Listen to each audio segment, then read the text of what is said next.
కాదు.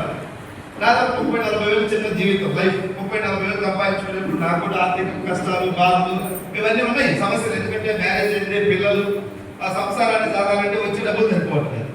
సో అలాంటి ఆర్థికంగా ఉన్నటువంటి నాకు నా ఫ్రెండ్ ఈ కంపెనీని పరిచయం చేయడం, నేను ఇలాంటి ఒక మీటింగ్ వచ్చాక కొంచెం నాకు ఆ మీటింగ్ ద్వారా జ్ఞానోదయమైంది. ఆ మీటింగ్ ఏం చెప్పానంటే, సార్ ఇది నేను అడిగా, ఇట్లాంటి ఎన్నో వచ్చి పోయి కదా, ఇది ఉంటుందనే గ్యారెంటీ ఏంటి అని అడిగా. పోయి చాలా కంపెనీలు, ఆ కంపెనీలో డబ్బు కట్టి మోసపోయిన వాళ్ళు కూడా ఉన్నారు. సో ఇది డబ్బు కట్టే కంపెనీ కాదు. ఇక్కడ కూడా ఈరోజు కొత్తగా వచ్చిన వాళ్ళు సార్, ఎగ్జాంపుల్ వీళ్ళందరినీ చూపించిన 5 లక్షలు, 2 లక్షలు బాగానే ఉంది. అందరికీ డెస్టినీ గురించి తెలుసా? తెలియదు కదా, చెప్పచ్చా లేదా? అంతే. ఆయన కదా నీకు కాదు, నేను సింగపూర్ తీసుకొచ్చి కొనిపించే బిజినెస్ కాదు. మనకు తెలిసిన మంచి విషయాలు వేరే వాళ్ళకు చెప్పడం అగైన్ వస్తుంది. మన కంపెనీలో ఏమున్నాయంటే అలోవేరా కలబంద నుంచి తయారు చేసిన క్యాప్స్. కలబంద అంటే మన ఇంటి దగ్గర ఉండేది కాదు, దాంట్లో చాలా రకాలు ఉంటాయంట. అది ఎవరో సైంటిస్టులు వాళ్ళకి సంబంధించి వాళ్ళు తయారు చేసి మన ఫారిన్ కంట్రీలో ఎక్కడో నీళ్లు తగిలితే తగ్గిపోదంట. అంటే హీట్ ప్రాంతంలో పండినటువంటి కలబంద నుంచి క్యాప్సూల్స్ లాగా తయారు చేస్తారు. ఒక క్యాప్సూల్ డబ్బు ఎంత ఉంటుందంటే 300-270 ఎంత అవుతుంది, 300 ఒకటి 2 వాడండి. ఎవరికైనా రిజల్ట్ కంపెనీ ఎప్పుడు స్టార్ట్ అయింది చూడండి.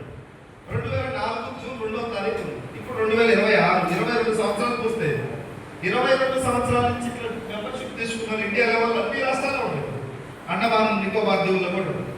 అట్లా అన్ని స్టేట్లలో ఉన్నారు. 8 దేశాలకు వెళ్ళింది భారతదేశంలో పుట్టిన ఈ కంపెనీ. ఆ 8 దేశాలలో వాళ్ళు ఏ దేశ కంపెనీ అంటే ఇది ఇండియా కంపెనీ. అన్ని దేశాల నుంచి మన ఇండియాకి వచ్చి బిజినెస్ చేసుకొని వెళ్ళిపోతున్నాయి.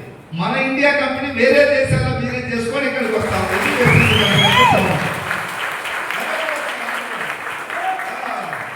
మన ఇండియన్ కంపెనీ ఇండస్ట్రీ ప్రాణాలు. ఇక్కడ డాక్టర్ వచ్చినా, 100 ఎకరాల ఆసారం వచ్చినా, లేదు రోజు కూలి చేసుకునే వ్యక్తి వచ్చినా ఒకే ఆయన. బాగుందా లేదా సార్ సిస్టమ్? చాలా మంది అడిగారు, సార్ ఇంకా 4-5 రకాల ఆయిల్ పెడితే బాగుంది కదా అని. అవి పెడితే కంపెనీ కూడా లాభం ఉంటుంది. ఒక ఆయిల్ బాటిల్కి ఒక 10 రూపాయలు వచ్చినప్పుడు చాలా డబ్బు అవుతుంది. కానీ డబ్బు కోసం నేను బిజినెస్ చేయట్లేదు. ప్రెస్టీజ్ అంటే అందరికి ఆరోగ్యం ఇవ్వాలి, ఆ పర్పస్తో నేను పెట్టాను ఎంపీగా. డబ్బు కోసం పెడితే ఒక ఐడీకి ఒక 2-3 వేలు పెట్టించుకున్న అప్లికేషన్ ఫీజు అని. ఈరోజు డాక్టర్ ఫీజు ఉంటుంది, నీ జబ్బు తగ్గినా తగ్గకపోయినా ముందు ఫీజు వసూలు చేసుకుంటాడు. లాయర్ కేసు గెలిచినా గెలవకుండా ఫీజు వసూలు చేస్తాడు. స్కూల్లో బాబు స్కూల్కి పోయినా పోకుండా అడ్మిషన్ ఫీజు వసూలు చేస్తాడు. పోలీస్ స్టేషన్కి పోతే కొట్టినోడు ఫీజు ఇవ్వాలి, కొట్టించుకున్నాడు కూడా లాస్ట్ ఇచ్చి రావాలి. 2 ఫీజులు ఉంటాయి అక్కడ. ప్రెస్టీజ్లో ఏ ఫీజు ఉంది చెప్పండి? ఉందా?